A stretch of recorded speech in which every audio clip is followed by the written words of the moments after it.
তথ্য ও যোগাযোগ প্রযুক্তি উপদেষ্টার পাশাপাশি তথ্য ও সম্প্রচার মন্ত্রণালয়ের দায়িত্ব পাওয়ার পর আজই প্রথম এই মন্ত্রণালয়ে আসেন বৈষম্য বিরোধী ছাত্র আন্দোলনের অন্যতম সমন্বয়ক নাহিদ ইসলাম।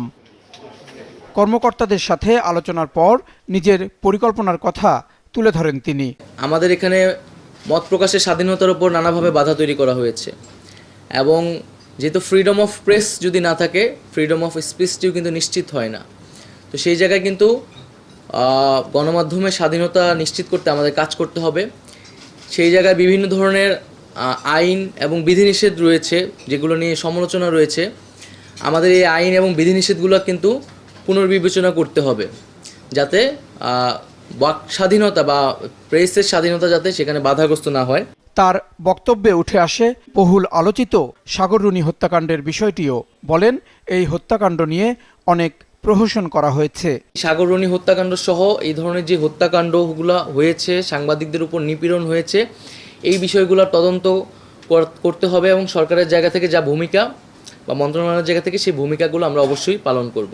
এদিকে গণমাধ্যম কর্মীদের জন্য সুরক্ষা আইন বাস্তবায়ন সহ মুক্ত সাংবাদিকতার ক্ষেত্রে অন্তরায় এমন আইনগুলো বাতিলের দাবি জানিয়েছেন সাংবাদিকরা।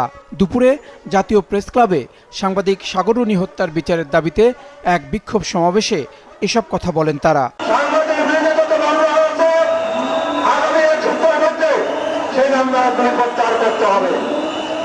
সর্বশেষ আমি এটা বলতে চাই, আগামী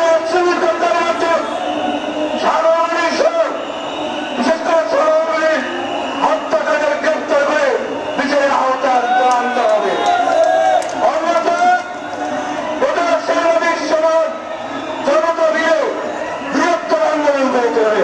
এছাড়াও গত দেড় দশকে প্রায় ৬৫ জন সাংবাদিককে হত্যা করা হয়েছে জানিয়ে তার সঠিক বিচার দাবি করেছেন সাংবাদিক নেতারা। একই সাথে বন্ধ সংবাদ মাধ্যমগুলোকে দ্রুত খুলে দেওয়ার আহ্বান জানিয়েছেন তারা। জাহিদ সেলিম, মাছরাঙা সংবাদ, ঢাকা।